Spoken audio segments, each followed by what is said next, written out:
Bonjour mon frère, bonjour ma sœur, bonsoir mon frère, bonsoir ma sœur, shalom ma sœur, shalom mon frère, c'est Pasteur Dominique. Et aujourd'hui nous sommes avec vous, nous commençons une série d'enseignements sur les hommes de ta destinée. Nous bénissons Dieu pour ce moment qu'il nous donne, de vouloir vous amener cette révélation qu'il nous a donnée, qui va sûrement vous bénir dans le corps du Christ. Nous allons commencer aujourd'hui d'abord par définir qu'est-ce que c'est qu'une destinée. Quand on dit c'est ma destinée, sur le plan biblique, qu'est-ce qu'on comprend par une destinée? Pour cela, nous allons aller dans les livres de Jérémie, au chapitre 1. Nous allons, à partir de quelques versets des Écritures, vous démontrer qu'est-ce que la destinée d'un homme. Jérémie, nous lisons tous ensemble, chapitre 1, à partir du verset 4, la Bible dit ceci, nous lisons ensemble. L'Éternel m'adressera la parole en ces termes. Avant de t'avoir formé dans le sein de ta mère, je t'ai choisi. Et avant ta naissance, je t'ai consacré. Je t'ai destiné à être prophète pour les peuples. Je répondis, hélas, Seigneur éternel, je ne sais pas m'exprimer car je suis un adolescent. Mais l'Éternel me répondit, ne dis pas, je suis un adolescent. Tu iras trouver tous ceux auprès de qui je t'enverrai, et tu leur diras tout ce que je t'ordonnerai. N'aie pas peur de ces gens, car je suis avec toi pour te délivrer. L'Éternel le déclare. Alors l'Éternel tendit la main et me toucha la bouche. Il me dit, tu vois, je mets mes paroles dans ta bouche. Sache que je te confie aujourd'hui une mission envers le peuple et les royaumes. C'est d'arracher et de renverser, de ruiner et de détruire, de construire et de planter. Amen. Seigneur, bénis ta parole, sanctifie ta parole. Que cette parole sorte de ma bouche bénie. Que cette sémence incorruptible de ta parole soit une bénédiction pour ton peuple, au nom de Jésus. Qu'il porte fruit, des fruits qui demeurent, 30 fois plus, 60 fois plus et 100 fois plus, au nom de Jésus. Et nous disons tous Amen. Nous parlons des hommes de ta destinée, les femmes de ta destinée. C'est ça le titre de notre enseignement. Et nous allons continuer cet enseignement sur une série qui va prendre beaucoup d'enseignements et nous allons terminer. Nous voulons d'abord, premièrement, commencer par définir qu'est-ce que la destinée de quelqu'un. Ici, on voit Dieu adresser une parole à Jérémie, lui disant qu'avant que même je ne te forme dans les seins de ta mère, je te connaissais. Je t'ai établi. Cet établissement-là, c'est ce qu'on appelle la destinée de Josué, de Jérémie. Et puis après, il dit, je t'ai confié une mission. C'est cette mission-là que Dieu confie à quelqu'un que nous appelons la destinée de quelqu'un. Dieu a un plan. Il a créé le monde. Il connaît les débuts, il connaît la fin. Il sait là où il amène le monde. Ce n'est pas un hasard. Et dans ces plans de Dieu, il a connu des gens qu'il a déjà créés et il sait que ces gens, il leur a donné une mission particulière. Et cette mission-là, c'est ce que nous appelons la destinée de quelqu'un. Aussi, dans le livre d'Éphésiens, au chapitre 2, le verset 10, nous allons le lire tout à l'heure, l'apôtre Paul nous donne une idée de la destinée de quelqu'un. Voilà ce que l'apôtre Paul dit. Nous allons dans le livre d'Éphésiens, allez avec moi très vite dans le livre d'Éphésiens. Éphésiens, au chapitre 2, le verset 10. Voilà ce que le verset 10 dit dans les livres d'Éphésiens. Il dit, ce que nous sommes, nous le devons à Dieu. Car, par notre union avec Christ, Dieu nous a créés pour une vie riche d'œuvres bonnes qu'il a préparées à l'avance avant que nous les accomplissions. Et ça, c'est la version du Semeur. On peut changer dans la version Louis II ou la Bible Darby en français, qui dit ceci au chapitre 10, au Éphésiens 2, au verset 10, car nous sommes son ouvrage. Voilà la version que je cherchais. Et a été créé dans le Christ Jésus pour les bonnes œuvres que Dieu a préparées à l'avance afin que nous marchions en elle. Toi et moi, nous sommes l'ouvrage de Dieu.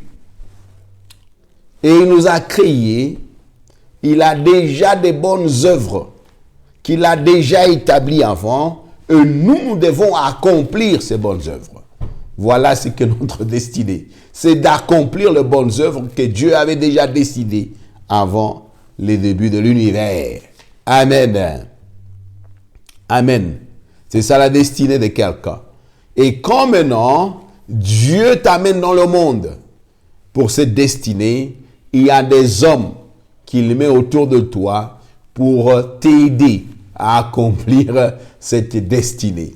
Et cette aide, parfois, n'est pas toujours agréable, mais ce sont des gens que Dieu a créés pour pouvoir t'aider à accomplir ta destinée.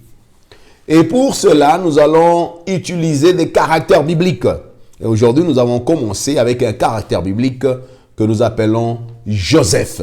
Nous allons dans les livres de Genèse au chapitre 37.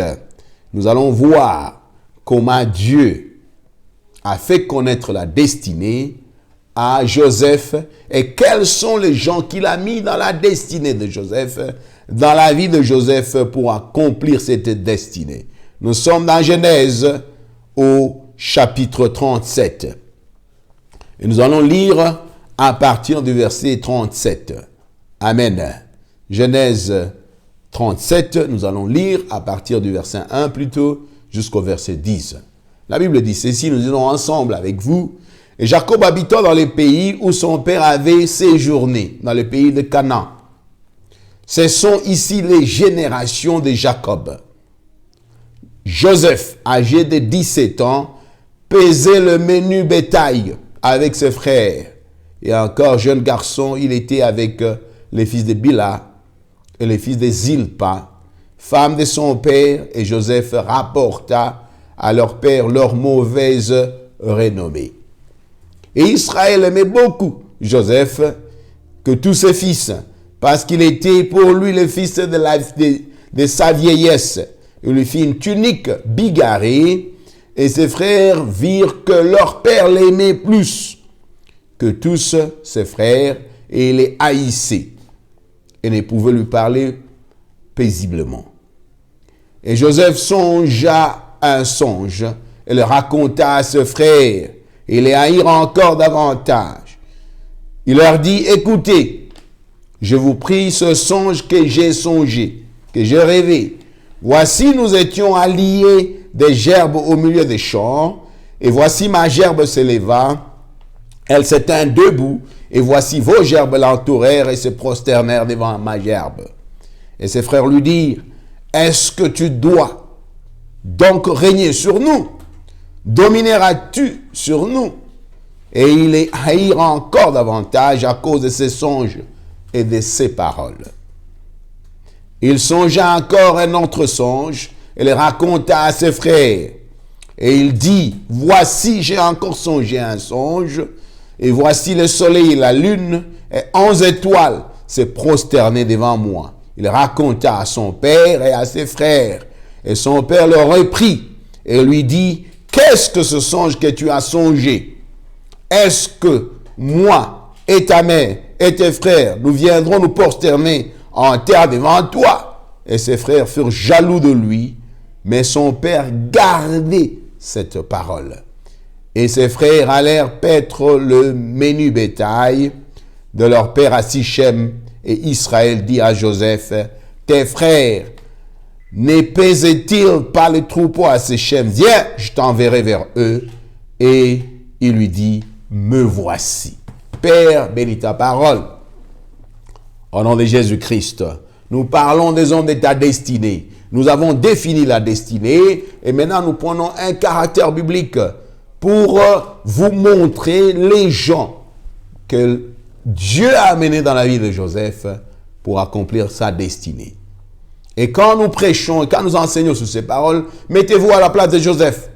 Il y aura des gens que Dieu va envoyer dans votre destinée pour vous aider à l'accomplir. Et quand nous enseignons, mettez-vous aussi à la place des autres, puisque vous pouvez être la personne que Dieu utilise pour que l'autre personne arrive dans la destinée. Et quelles sont les personnes que nous avons épinglées qui sont dans la vie de Joseph? Premièrement, nous avons ses parents. Deuxièmement, nous avons ses frères biologiques. Troisièmement, nous avons les étrangers. Il y a des versets de la Bible qui les appellent les Médianites. Il y a d'autres qui les appellent les Ismaélites. Quatrièmement, nous avons un caractère qu'on appelle Potiphar. Cinquièmement, nous allons parler d'un caractère qu'on appelle la femme de Potiphar. Sixièmement, nous allons parler des chefs de la prison. Troisièmement, nous allons parler des chansons des pharaons. Ça, c'est septièmement. Huitièmement, nous allons parler du Beka de Pharaon. Et enfin, neuvièmement, nous allons parler de Pharaon lui-même. Voilà les caractères que nous épinglons pour vous montrer quel rôle ils ont joué dans la destinée de Joseph. Et cette destinée-là, vous pouvez voir dans les versets que nous avons lus que Dieu commence déjà à révéler à Joseph sa destinée par des songes. Amen. Mais Joseph ne comprend pas encore. Votre destinée peut déjà à un âge assez jeune. Comme Joseph, il avait 17 ans. Dieu commençait déjà à lui révéler la destinée de Joseph. Mais il ne comprenait pas. Il raconta à ses frères, à son père, et ça lui a attiré la jalousie. Et puis, ce n'est qu'après, quand vous suivez les Écritures, dans Genèse 50 au verset 20, que Joseph va découvrir maintenant tout ce qui s'est passé dans la vie et pourquoi Dieu a amené tous ces gens dans sa vie pour l'amener à la destinée. Et avant de commencer à épingler groupe par groupe ces gens que Dieu a utilisés, je voudrais d'abord vous lire ce que Joseph dit à ses frères dans Genèse 50 au verset 20. Voilà ce que Genèse 50, verset 20 dit. Nous allons là-bas très vite. Genèse 50 au verset 20. Ici, c'est quand Joseph se révèle à ses frères. Ils connaissent maintenant, à cause de ce qu'ils ont fait à Joseph, ils ont peur qu'il va leur faire du mal. Voilà ce qu'il leur dit. Il leur dit ceci. Vous aviez pensé du mal contre moi.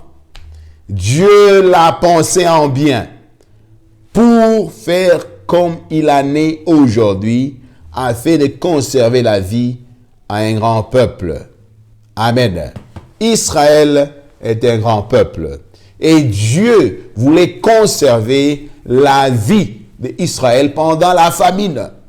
Et il a déjà créé Joseph, qu'il a donné une destinée pour qu'il aille en Égypte et qu'il soit le pourvoyeur de ses frères. Amen. Mais il a découvert ça après une grande partie de sa vie. C'est à ce moment-là qu'il découvre ça. Notre Dieu, c'est comme un GPS. Il ne révèle pas notre destinée complètement. Il nous révèle pas à pas. Quand vous avez le GPS dans votre voiture, c'est pas à pas. Il vous dit avancez. Dans 50 mètres, vous la tourner à gauche, vous la tourner à droite. Je suis très amusé parfois quand je suis avec ma femme et qu'elle demande la direction. Ça, c'est avant qu'il n'y ait de GPS. Et elle va demander à quelqu'un va dire non, non, vous allez tout droit. Quand vous arrivez à l'intersection, vous tournez à gauche.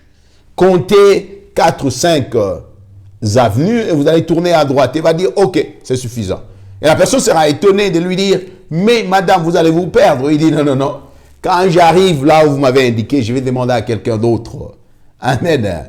Donc, la révélation de Dieu, même en termes de notre destinée, est progressive. Et Jacob, c'était exactement ce qui s'est passé. Et Joseph, c'était exactement ce qui s'est passé dans sa vie.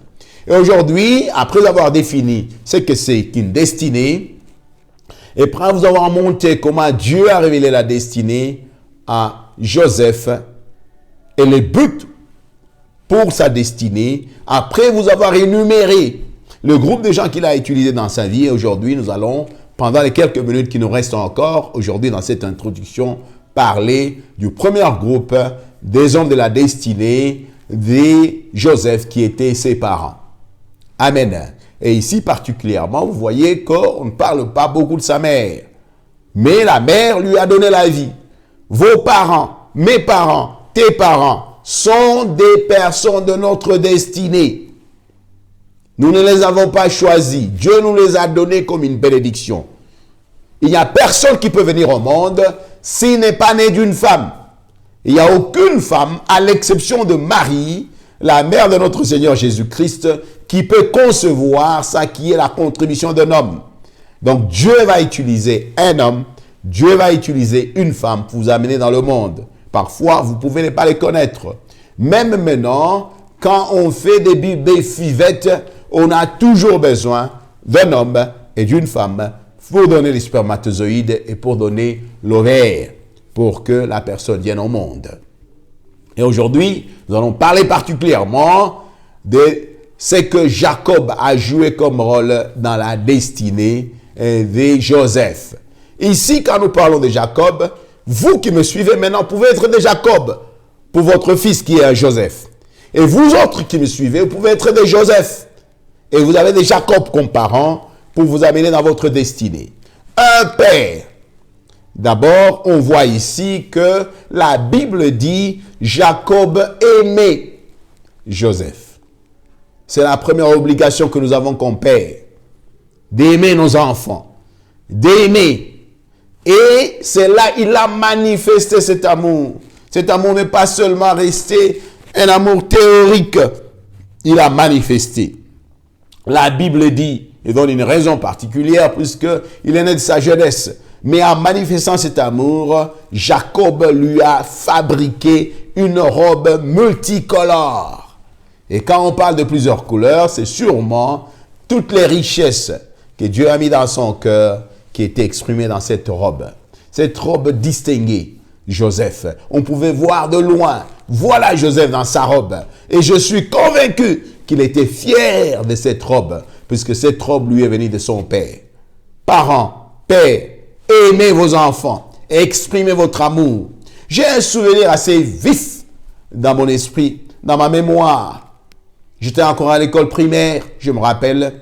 J'ai grandi dans la pauvreté.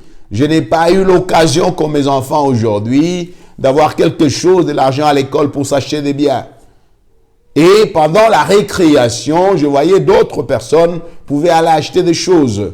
Mais je me rappelle de ce jour-là, juste avant la récréation, on m'a dit qu'il y a votre papa. Le préfet est venu me dire, il est venu dans la classe, il a dit non. À l'époque, nous n'avions plus le nom de Dominique. On nous appelait par le nom dans certains pays qu'on appelait l'authenticité. On m'a appelé par mon nom de Malango. On est en train de vous chercher par votre papa. Je suis sorti et mon père est venu. Il m'a donné des beignets. Et je me rappelle, c'était 3 beignets. Et je suis rentré très fier dans notre classe là, avec mes 3 beignets que mon père m'avait donnés. Amen. Et il faut faire la même chose. Amen. Et maintenant, nous, par exemple, je donne un exemple, c'est pas pour me flatter, mon enfant avait encore 17 ans. Je lui ai acheté une voiture, je l'ai amené moi-même. C'était couvert avec des fleurs. On a enlevé. C'est pour exprimer l'amour qu'on a pour nos enfants. Faites la même chose. Si votre enfant aime jouer au foot, allez lui acheter un ballon. S'il aime un footballeur, je ne sais pas moi, ne me dites pas que non, j'ai dit, celui que j'ai cité, c'est le meilleur du monde. Si par exemple, il est Messi, allez lui acheter un tricot avec le nom de Messi derrière et vous lui donnez. Et ça exprime l'amour. Amen. La première obligation, Joseph a reçu cet amour de son père. Amen. Deuxièmement, nous l'avons lu, que non seulement il aimait Joseph, mais il a dit, il a envoyé, il lui a donné des instructions. Il dit, va, trouve tes frères et va leur donner ceci. Ça me dit que c'était un père qui donnait une direction à son fils. Non seulement on les aime, mais on ne doit pas les aimer pour qu'ils deviennent pourris. On doit être à mesure de les discipliner et leur donner des directions, leur donner des tâches.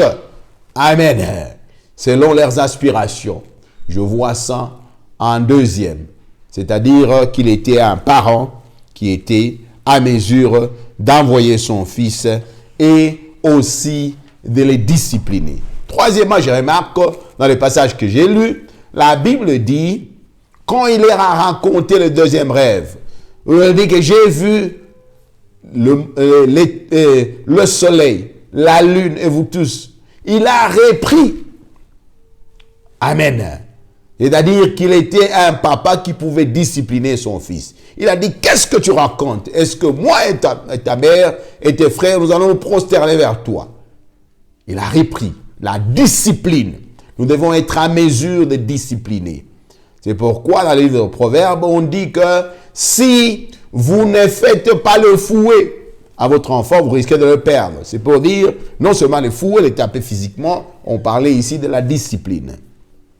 Amen. Mais la Bible aussi continue, le troisième point que je raconte là-bas, il dit, malgré que ses frères ont oublié, on dit que Jacob garda cette parole dans son cœur. C'est-à-dire, il commence à chercher à voir où Dieu amène son fils. Pourquoi il a gardé?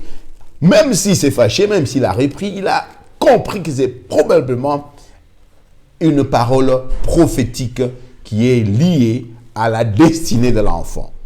C'est pourquoi plus tard, vous verrez que quand on lui a raconté que son fils Joseph était mort, je crois qu'il n'a jamais cru à la mort de son fils, puisque cette parole que son fils avait prononcée restait dans son cœur. Il a gardé cette parole. Il savait que ses fils, à cause de cette parole qu'il a prononcée, à cause de ses rêves qu'il a eus, c'est un fils qui est appelé à la grandeur. C'est un fils qui est appelé à la grandeur. C'est pourquoi, même s'il ne pouvait pas voir, le jour où on lui a dit, Joseph ton fils est là, la Bible dit qu'il a rassemblé toutes ses forces, malgré qu'il était vieux, puisqu'il comprenait que son fils était vivant. Il a gardé. Gardons les paroles que nos enfants prononcent. Amen. Écoutons nos enfants quand ils sont encore jeunes. Même s'ils disent des choses, ils peuvent vous révéler déjà ce que Dieu est en train de les révéler. Et quand nous avons ça, nous devons nous accrocher à ça et nous devons les aider à faire quoi? À aller dans leur destinée. Au nom de Jésus-Christ. Et aujourd'hui, nous avons parlé de la destinée, les hommes de la destinée. Nous avons premièrement commencé par définir qu'est-ce qu'est une destinée. En vous montrant ce que la Bible dit pour Jérémie. C'est cette destination déjà, cette mission que Dieu nous donne. Et je suis convaincu que nous tous, nous avons une mission que Dieu nous a donnée, qui est notre destinée. Et nous l'avons montré aussi dans les livres d'Éphésiens, que Dieu a déjà des bonnes œuvres qu'il a déjà disposées de l'avant et que nous, qui étions son ouvrage, nous devons accomplir. C'est ces bonnes œuvres que Dieu a décidé qui est notre destinée.